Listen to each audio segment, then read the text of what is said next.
কথাটা কেন বলছেন? সংবিধান মোতাবেক আমরা আছি, সংবিধানে এইটা নাই বলেই তো এত কিছু। আমি বহুবার টকশোতে বলেছি, যেদিন শেখ হাসিনা চলে গেছে এই সংবিধানের কোথাও বলা নাই পালায়া গেলে কি হবে, সেই দিন থেকে ফুল স্টপ, এই সংবিধানটা থেমে গেছে, জাস্ট থেমে গেছে।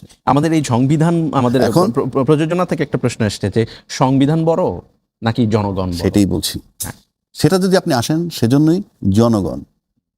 সংবিধান সংশোধন করে পার্লামেন্টে 300 জন এমপি গিয়ে, সেই 300 জন এমপি 2/3 মেজরিটি না পাইলে এই সংবিধান 17 বার অ্যামেন্ডমেন্ট করা খুব কঠিন হইতো, অনেক কাঠখড় পোড়াইতে হইতো।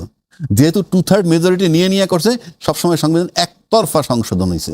আর একতরফা সংশোধন মানেই এটা কোনোদিন সংশোধন হয় না, এটা সব আমার পক্ষের। আজকে যদি এমন হইতো যে সংশোধন করতে গিয়ে 2/3 মেজরিটি জোগাড় করতে অন্য দলতে টাকা লাগতো, টের পাইতো যে সংবিধান সংশোধন কাকে বলে, কত প্রকার ও কি। এখন চিবায় যে বলতেছে যারা যে সংবিধান আমার হাতের মুঠে, 2/3 মেজরিটি আমার আছে, আমি যা বলবো কালকে সকালে তাই লিখবো, that is the plan, but it should not be accepted by the people nowadays. I am telling you, দেশ সেখানে নাই। শেখ হাসিনা 5 তারিখ চলে যাবে, বাংলাদেশের কেউ বিশ্বাস করেনি। আজকে যারা নির্বাচিত হয়ে এমপি হয়ে আসছেন, আমি নিশ্চিত করে বলতে পারি তারাও নিশ্চিত হন নাই। অবশ্যই যেই ছেলেগুলো আন্দোলন করে তারা নিশ্চিত হয় নাই যে 5 তারিখে চলে যাবে। যদি তারা নিশ্চিত থাকতো 5 তারিখ চলে যাবে, তাহলে 5 তারিখের পরবর্তী কর্মসূচি কি হইতো সেটাও তারা হোমওয়ার্ক করে নিত আগে। 3 তারিখ থেকে ডক্টর মোহাম্মদ ইউনূসের সাথে যোগাযোগ করে, সেটা তো অন্য কথা। আপনি ডক্টর মোহাম্মদ ইউনূসের সাথে যোগাযোগ করেন যে আমরা এরকম একটা পরিস্থিতি আসছি, হয়তো উনি চলে যাবেন বা আমরা যদি সাকসেসফুল হই, আপনি এসে বসবেন। কিন্তু পরবর্তী কার্যক্রম কি হবে এটা যদি জানতো যে 5 তারিখ চলে যাবে, তাহলে হোমওয়ার্ক আগে করে নিত। এবং আরো বলি, এখন বলতে পারেন যে 3 মাসের মধ্যে ইউনূস সাহেবের কাছে নির্বাচন চাইতে রাজনৈতিক দলরা সাহস পায়নি কেন, সেটাও বলি। তখনও ছাত্রদের গরমটা ছিল, ওই ভয়ে চায় নাই, রাজনৈতিক দলের সিনায় সেই শক্তি ছিল না। গণঅভ্যুত্থানের পরে 7 তারিখে যে সভাটা হয়েছে সেখানে তো 3 তারিখে দাবি উঠেছিল বিএনপির, পরে সেখান থেকে সরে এসেছে। ওগুলো আমার মাথায় মুখস্থ। 8 তারিখে ইউনূস সাহেব ওক নিছে, 7 তারিখে বিএনপি নির্বাচন বলছে 3 মাসের মধ্যে চাইছে। কার কাছে? সরকার আসলো 8 তারিখ, আপনি চাইলেন 7 তারিখ, কার কাছে? এত ভেক্টার মে তো দেশ চলে না। ইয়েস, আপনারা যদি বলেন যে আমরা ওয়াকারুজ্জামানের সাথে সাহেবের কাছে চাইছি, ইট ইজ কারেক্ট, কারণ ওই 3 দিনের সরকার উনি ছিলেন। I am the man who has been telling it, এখনো বলে আসছি। 5 তারিখ থেকে 8 তারিখ পর্যন্ত মানুষ বলে এই দেশের সরকার ছিল না। নো, এই দেশের সরকার প্রধান ছিলেন সেনাপ্রধান, কারণ উনি 5 তারিখ বলেছিলেন আমি আপনাদের দায়িত্ব নিলাম। এবং তারপরে 7 তারিখ যখন বিএনপি তার পার্টি অফিসের সামনে বলে আমরা 3 মাসের মধ্যে নির্বাচন চাই, ইট ইমপ্লাইজ অথবা ইট ইন্ডিকেটস যে আমরা সেনাপ্রধানের কাছে নির্বাচন চাইছি। ইউনূস সাহেবের কাছে যে সরকার আসবে তার কাছে চাইছি, এটা হয় না কি কোনো দিন? ইউনূস সাহেব আসলো 8 তারিখ, আপনি চাইছেন 7 তারিখ। সুতরাং আপনার ওইখানে স্ট্যান্ড করা উচিত ছিল, কিন্তু ওই স্ট্যান্ডে থাকার সাহসটা পান নাই। তখন যে গরম পরিস্থিতি, তাই সাহস পান নাই। রাজনীতিতে সাহস লাগে, ভীরু হয়ে আওয়ামী লীগের মতো দেশ চালাইতে হলে এরকম সাংগঠনিক ক্ষমতা, দক্ষতা, সাহস সবকিছু লাগে। আজকে আপনি যেখানে আসছেন, এই দেখেন এই নির্বাচন নিয়ে কত কিছু হয়েছে, দেখেন গণভোট নিয়ে একটা রিট হয়েছে, রিট হয়েছে না? আচ্ছা, আপনি আমারে বলেন, সব যুক্তির আলোকে আমি নিয়ে আসি, আপনি গণভোট যে প্রেসিডেন্টের আদেশটা ছিল, এই আদেশটা কিন্তু পার্মানেন্ট ল না, একটা বিশেষ কাজ করার জন্য এটা করছিল। সেটা কি? জুলাই সনদের আইনি আদেশ আর গণভোটের আইনি আদেশ। এটা তো শুধু এই পার্টিকুলার এই পারপাসটার জন্য। এটা তো এমন না যে আরো গণভোট আসবে, আরো জুলাই আসবে, তার জন্য তো না। তো সেই আইনটার ভিত্তিতে আপনার গণভোট হয়ে গেল। তো গণভোট হওয়ার মানে কি? এই আইনটা কিন্তু অকার্যকর হয়ে গেল, এটার পারপাস আর নাই। বিষয়টা আরো সহজভাবে বুঝাই, একটা নারী পুরুষের যদি অনৈতিক সম্পর্ক হয়, সেই অনৈতিক সম্পর্কের কারণে একটা সন্তান উৎপন্ন হয়ে গেল, সন্তানটা ভূমিষ্ঠ হয়ে গেল। তারপরে যদি আপনি বিচার করেন এদের সম্পর্ক অনৈতিক ছিল, এরা আর মেলামেশা করতে পারবে না, কিংবা এদের জেল জরিম যা খুশি তাই হোক, এই অনৈতিক মিলনের ফলে যে সন্তানটা হইল, তাকে কি হত্যা করার বিধান আছে? অবশ্যই না। যদি তাই হয়, আপনার ওই আইন যে পদের আইন থাকুক, ওই আদেশ যে পদের আদেশ থাকুক, সেই আদেশের ভিত্তিতে বিএনপির দলের প্রধানও বলছেন গণভোটে হাতে ভোট দিবেন, তার ফলে একটা প্রোডাক্ট আইসে গেল বাজারে, গণভোট হা জয়যুক্ত হয়েছে। এখন এই আইনটা যদি বাজারে থাকলে কি আর না থাকলে কি, এই আইনটা এমনি অকার্যকর। সুতরাং একটা অকার্যকর আইন নিয়ে আপনি কোর্টে গেছেন, ফলটা তো রয়ে গেছে, আপনি এই ফলটা নষ্ট করবেন কিভাবে? It's a very big question. একটু এই ব্যাপারে 2 মিনিট একটু রতন ভাইয়ের কাছে শুনে বিরতিতে যাব। আপনি যেহেতু শুনতে পাচ্ছিলেন না রাজ্জাকি ভাইয়ের কথা, ওনার অ্যাডভোকেসির সামনে তো আমি কিছুই না। না, রতন ভাই হি ইজ ভেরি ইন্টেলিজেন্ট। আমি আপনাকে এতটুকু বলি, শেষ কথাটা দিয়ে আমি উত্তরটা দেই। তুই নারী পুরুষের যে অবৈধ মিলনের কারণে সন্তান ভূমিষ্ঠ হলো, ওইটাকে যদি আমি হত্যা করার অধিকার রাখি না, কিন্তু তাকে জারজ বলার প্রচলন এই বাংলাদেশে না, পৃথিবীতে এটা এইভাবে কিন্তু প্রচলিত একটা শব্দই কিন্তু আছে। না, ইটস রং। রং কেন আমি বলি? রং কেন? ওটা ও জারজ না, এগুলি টার্মটা আমরা বানাইছি ম্যান মেড টার্ম। জারজ না, মানে কি? যেটা বাবা মার, যেটা আমরা যদি জানি আমার জন্মের পরে আমার বাবা কি আমার মা নেই, তখন আমি এই অবৈধ মিলনের সন্তানকে আমি কিভাবে আখ্যায়িত করবো? সমাজে তার যে একটা পরিচিতি এবং তার যে সমাজে যে তার একটা পরিধিতে বেড়ে ওঠা, এটা কিন্তু স্বাভাবিকভাবে আমরা কখনো দেখিনি। আমি রাজকীয় বিভাগের কাছে আমার প্রশ্ন, বাংলাদেশের বিদ্যমান বাস্তবতায় এই যে অবৈধ যে সন্তানটা, সেটা কারা, কাদেরকে বলছেন আপনি, কাকে কাকে বলছেন? আমি অবৈধ বলি না একবারও, আমি বলছি এই যে অনিয়ম, সন্তানটা, অনিয়ম, এই সন্তানটাকে- অর্থাৎ তাদের যে মিলনটা ছিল যৌক্তিক তাদের মতে, আমি এসে বলতেছি এটা সঠিক না, এই মিলনটা ঠিক হয় নাই, তারা তো দুজনের ভালো কথা, সম্মতিতেই মিলন। হ্যাঁ, এই প্রপার পদ্ধতিতে হয় নাই, তো মিলনে তো ফসল হয়ে গেছে, ফসল আমি কি করব? এখন আপনি কোর্টে চ্যালেঞ্জ করলেন, আপনি এত মেধাবী এত জ্ঞানী, তো রাজনৈতিক ভাবে যদি বলি তো তখন চ্যালেঞ্জ করলেন না কেন?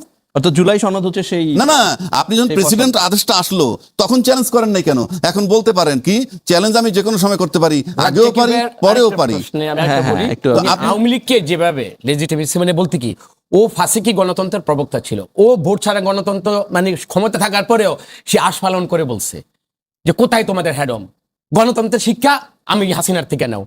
তো সেটা কি আমি গণতন্ত্র বলবো? ইয়েস, এই যে দেখেন শেখ হাসিনা হ্যাডম, মানে হ্যাডমতন্ত্রকে, ফাঁসিকি গণতন্ত্রকে আমি এই রতন মানে ভাই, গণতন্ত্র না বলবো? না, আমি আপনার সাথে বলতেছি একমতে। জি। দেখেন হাসিনার হ্যাডমটা কত, আপনি দেখেন ফ্যাসিজমটা তারাইলেন আপনারা সবাই মিলে, তার রাষ্ট্রপতি কিন্তু রেখে দিচ্ছেন খুব যত্ন সহকারে, সেনাপতি। হ্যাডমটা দেখছেন? তার রাষ্ট্রপতিকে আপনি খুব যত্ন সহকারে রাখছেন, এই যত্ন এখনো রাখছেন। সহকারে রাখিয়া বঙ্গবন্ধু থেকে তাকে জিন্দাবাদ শিখাইছে। রাখেন, না না মানে আমি না না না না, এইসব বলেন। এইগুলো শুনেন, এইগুলো আপনাকে আমি এই যে বঙ্গবন্ধুর জয় বাংলা ধর্মান্তরিত বলতো, কইরা তো আমি না, না, ইহদিনাস সিরাতাল মুস্তাকিমের পথে না, না, যাচ্ছি। জয় এই বাংলা জন্য credit রাখেন রাখেন, should goes to me। জয় বাংলা বলতো, এখন সে বাংলাদেশ জিন্দাবাদ বলছে, তার মানে কি জানেন? তারে ধোয়া মোছা করিয়া না। জমজমের পানি দিয়া না, তারে না। আমরা নেলসন ম্যান্ডেলা ট্রুথ এন্ড না, রিকনসিলিয়েশন। তার মানে হচ্ছে কি জানেন, রাজনীতিবিদদের যে কোনো চরিত্র নাই, না, না, যে পাত্রে রাখে এটা- সেই পাত্রে রং না, না, ধারণ না, করে। আপনি আপনাকে এইটাকে ওই- একটা interrupt, Of sorry ভাইয়া। course, of রাজনীতিবিদদের course। চরিত্র এই তাহলে- শব্দটা কিন্তু একেবারে কিন্তু আপনি ইরান ভাইয়ের অপমানজনক উপরেও এবং পড়ে। ব্যঙ্গাত্মক ভাবে এই কথা বলেন। Of course আমি Sorry, বলবো। না না না, আপনি- তাহলে আমি রাখেন আরো একটা কথা বলি, এই সংবিধান রে এত গুরুত্ব দিতেছি আমরা, রাষ্ট্রপতি বলছে যে এই সংবিধানের জন্য আমি জীবন বিসর্জন দিতে পারি। এই সংবিধানের চাইরের কতে বলা আছে রাষ্ট্রপতি ভবন, সরকারি ভবন, সব জায়গায় বঙ্গবন্ধুর ছবি ঝুলবে। উনি বঙ্গভবনে বৈশা যে রাষ্ট্রপতি সংবিধান মানেন না, এখনো বঙ্গবন্ধুর ছবি উনি ঝুলাইতে পারেন নাই, যারা জুলাই আন্দোলনে তারা নামাইছে, সারা পৃথিবীর থেকে নামাই দিছে, এখনো উঠাইতে পারেন নাই, আর আপনি খালি সংবিধানের দোহাই দেন। রাজনীতিতে এই সমস্ত সংবিধানের নামে জনগণকে ধোকা দেওয়া সঠিক নয়, এক নম্বর। রাজ্জাকি ভাই, আজকে এই টকশোতে আপনি অন রেকর্ড একটা কথা বলে যাচ্ছি, রাজনীতিতে আপনি পলিটিক্স ট্রিক্স বলতে কি আমাকে ঠিকই হইতে হবে, আমাকে কৌশলী হইতে হবে। আপনাকে আমি এখানে বলে যাচ্ছি, আমার পারপাস সার্ভ হওয়ার পরে এই চুপ্পু মিয়া কোথায় যান, আপনাকে আমি টকশোতে এসে একদিন উত্তরটা দিয়ে যাবো। ওটা ঠিক আছে। সাময়িক কৌশলে আমাকে সাময়িক কখন কাকে ব্যবহার করতে হবে, যদি আপনি টিস্যুকে যদি ব্যবহার করে থাকেন একজন একটা ময়লা ফালাবার জন্য, তাহলে সে ওইটাই তাহলে না, এখন তাহলে আমি সাংবিধানিক ক্রাইসিসের কারণে Right. বাংলাদেশে যদি অন্য কিছু হয়, তা আপনি নিশ্চয়ই এইটা আপনি চান, এই এটা আপনি চান, যেটা আমি সংবিধানের এই চাচ্ছি না, সংবিধানের যেটা দোহাই না ইরান দিয়ে, ভাইও চাচ্ছে না। তাহলে এই সংবিধানের দোহাই না দিয়ে আমরা ওই আন্দোলন হিসাবে জুলাই সনদের ভিত্তিতে যে গণভোটটা আমরা করলাম, সেইখানে আমাদের থাকাটা এখন উত্তম বলে রাজ্জাকি ভাইয়ের আমি মনে করি। বক্তব্যের যে সারমর্মটা এবং আপনি যেটা বলতেছেন, আমাদের সবারই বক্তব্য একটা, জি। যে আমাদের যে জুলাই যে আমরা গণ বৈধতা অভ্যুত্থান, নিতে চাই। এই আমাদের যে প্রশ্নটা- জুলাই যে এই গণ এক অভ্যুত্থান, সেকেন্ডে আমি ইরান ভাই বলি, এটার একটা আইনি আমাদের ভিত্তি আমাদের আজকের দিতে প্রধানমন্ত্রী হবে। তারেক রহমান হা ভোটের জন্য যে আমাদেরকে উদ্বুদ্ধ করেছে এবং আমাকে নির্দেশনা ছিল, এবং যেখানে 70% ভোট হা ভোটের পক্ষে, তো আমার দলের যদি নির্দেশনা না থাকে, আমার জুলাই সনদের প্রতি যদি সম্মান না থাকে, আমি কার্যকরী করব না, এইটা যদি আমার মনোভাব থেকে থাকে, তো ইনার ভাবে তো তারেক রহমান মুখে বলছে, এটা কই মুখে বলে তো আমাদের প্রার্থী হিসেবে তো রতন ভাই, উনি এটা আমাদের correct, অনেকে আপনার বলেন কথা নাই। ঠিক আছে। তাহলে উনি তো আর আপনাকে- বলেন নাই যে না, আমাদের না, না, হা ভোটটা পাস আপনার করানো যাবে না। দলনেতা, আপনার দলনেতা যেখানে বললে হাকে ভোট দেন, সেখানে তো আপনার মানে কি গণভোট বাস্তবায়ন করার জন্য আপনার চেয়ারম্যান ইন্টারেস্টেড, আগ্রহী। জি। তাহলে আপনি জুলাই সংস্কার পরিষদের সদস্য হিসাবে ওত নেওয়াটা না নেওয়া মানে কি চেয়ারম্যানকে ডিনাই করা, নাকি চেয়ারম্যান বলছে যে আপনারা এই ওতটা না, নেবেন না? আপনি দেখেন কালকে আমাদের পার্লামেন্ট পার্টি মিটিং হবে এবং 12 তারিখ থেকে আপনি যখন পার্লামেন্টে ঢুকবেন কিভাবে? আপনি দরজা তো বন্ধ। বন্ধ খুলে নিব, শুধু কিভাবে জনগণ খুলবেন? জনগণ ম্যান্ডেট আপনার দিয়ে চাবি কে আমাদেরকে দিছে? খুলে দিয়েছে। খুলে দিয়েছে। আমরা সংবিধান সমস্ত ঠিক রেখেই আপনি পার্লামেন্টের ডিসকাশনের মধ্যে জনগণ আপনি খুলে- দেখেন জনগণ আমরা খুলে দিছে, লেজিটিমেসি যেটা আমরা দেব, জনগণ খুলে দিছে এই গণভোট সংবিধান ফর্মে। অনুযায়ী আমরা দেব, জনগণ পার্লামেন্টে খুলে দিছে বসে আমরা গণভোট সেটা ফর্মে। দেব। রিপন ভাই, আমরা জনগণ খুলে দিছে গণভোট ফর্মে। রাজ্জাকি ভাই, আমরা ঐক্যমত্য কমিশনের সিদ্ধান্ত নিলাম যে আমরা এই জুলাই সনদকে আমরা বাস্তবায়ন করব। এই যে কয়টা জায়গাতে Note of dissent। Note of dissent আছে, এই নোট অফ ডিসেন্টের আমিও একজন মালিক। এগুলো আর চলবে না। সেটা তো গণভোট হওয়ার পর আর চলবে না। ইরান ভাই, এটা কিন্তু স্পষ্টভাবে নোট অফ ডিসেন্ট রতন ভাই বলছেন। রাজাকি না, না, অথবা আমি বলবো, আমি বলি একটা নোট অফ ডিসেন্টের যে বিষয়, হ্যাঁ, একটা বিরতি থেকে বিরতি। এসে বাকি আলোচনাটা করি। কিছু কারণ, রোজগার করে আসেন। হ্যাঁ, কামরুজ্জামান রতন ভাই স্পষ্টভাবে বলেছেন যে বিএনপির অবস্থান একেবারে স্পষ্ট। নোট অফ রতন ভাই ডিসেন্ট, ঠিক আছে, রতন ভাই নোট তো- অফ ডিসেন্টের আলো, রতন এবং ভাই- বিএনপির ইস্তেহারেও বলা আছে যে রতন ভাই নোট অফ পোর খাওয়া ডিসেন্টের ভিত্তিতে রাজনীতিবিদ, জুলাই সনদ বিজ্ঞ বাস্তবায়ন হবে। রাজনীতিবিদ। আপনার এখান থেকে শেষ করেছিলাম, এরপরে সামনে যাব। সরাসরি আমি যেটা বলছিলাম, এই উত্তরটা আপনার কাছ থেকে একটু পেতে চাই যে বিএনপির এই স্পষ্ট অবস্থানের পরেও রতন ভাই একেবারে স্পষ্ট করে বলেছে যে বিএনপির অবস্থান একেবারে স্পষ্ট, নোট অফ ডিসেন্টের ভিত্তিতে, ইস্তেহারেও আছে নোট অফ ডিসেন্টের ভিত্তিতে জুলাই সনদ বাস্তবায়ন হবে। তাহলে শঙ্কাটা কেন করছেন আপনারা? আপনি নোট অফ ডিসেন্টের ভিত্তিতে যদি আপনি সংস্কার করেন, তার মানেই তো আপনি গণভোট মানতেছেন না।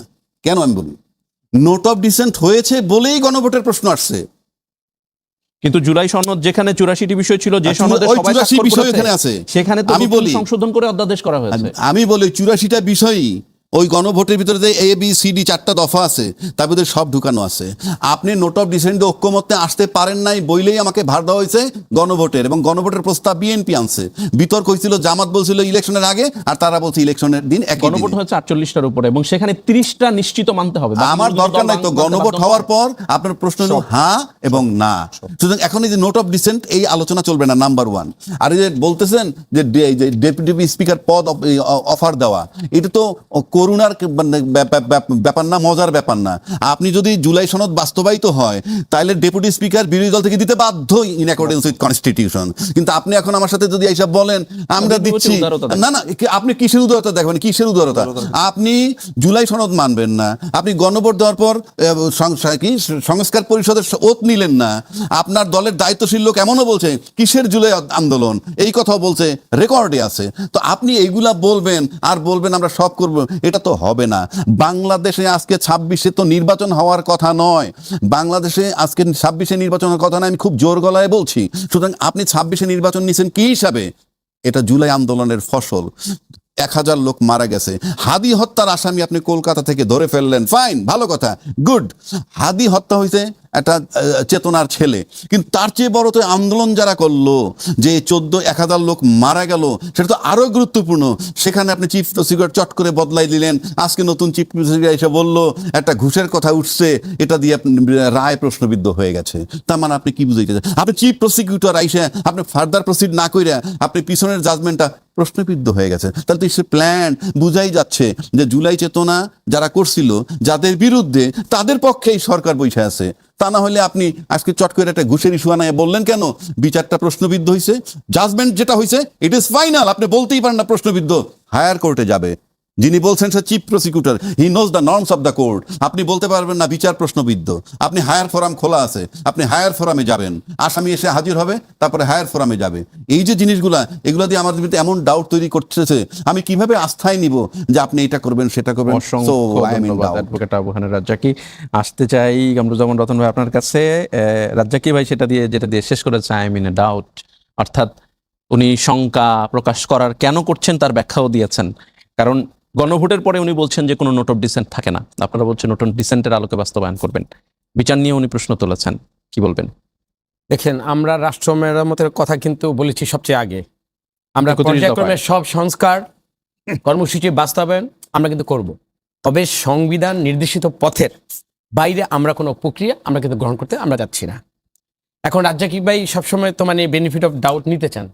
আমি এই ক্ষেত্রে এটুকুই বলবো, উনি ডাউটটা উনি করতে পারে, বাট দিন শেষে আমার মনে হয় না ওর এটা উনি আর এটা স্ট্যান্ড করবে, সেটা মনে হচ্ছে হবে না। আমি আপনাকে আমার এই পার্সেপশন ডাউট আপনারা দূর করতে পারবেন? আমরা ইনশাল্লাহ সেটা পারবো, কারণ এই জুলাইয়ের চেতনার সাথে এবং আমাদের অঙ্গীকারের সাথে কখনোই বিএনপি ওই পথ থেকে সরে যাবে না। আমি তো এই বাংলাদেশটা তো খুব ছোট জায়গা, এবং আপনাদের সাথে তো বিভিন্নভাবে পর্যায়ক্রমে আপনাদের কোথাও না কোথাও আপনাদের দেখা হবে, এইখানেও দেখা হবে, বা যে কোনো পর্যায়ে দেখা হবে। আপনারা কথা বলা বন্ধ থাকবে না, আমরাও আমাদের কথার উত্তরগুলো নিয়ে আমরা এখানে আসবো। তো এমন কোনো প্রশ্ন আপনাকেও প্রশ্নবিদ্ধ করে আমাকে গায়েল করবেন, সেই সুযোগটা আমার দল নিশ্চয়ই বাংলাদেশের প্রধানমন্ত্রী তারেক রহমান দিবেন না। কিন্তু ইতিমধ্যে ওনার প্রতিটা পদক্ষেপ আপনি দেখেন প্রশংসিত হচ্ছে, এবং উনি গণমানুষের চিন্তার বাইরে এবং গণমানুষকে পালসকে ধারণ করে কিন্তু এই পদে যা করে আসে আপনি দেখেন। সোফার সুগুড আপনি যেটাই বলেন উনাকে আপনি বলেছেন, ভাই রাজনীতিতে কৌশল থাকে, দৃঢ়বহে মেঘনা, অনেক শব্দ থাকে, দেখো না ভাই আমি কি করি।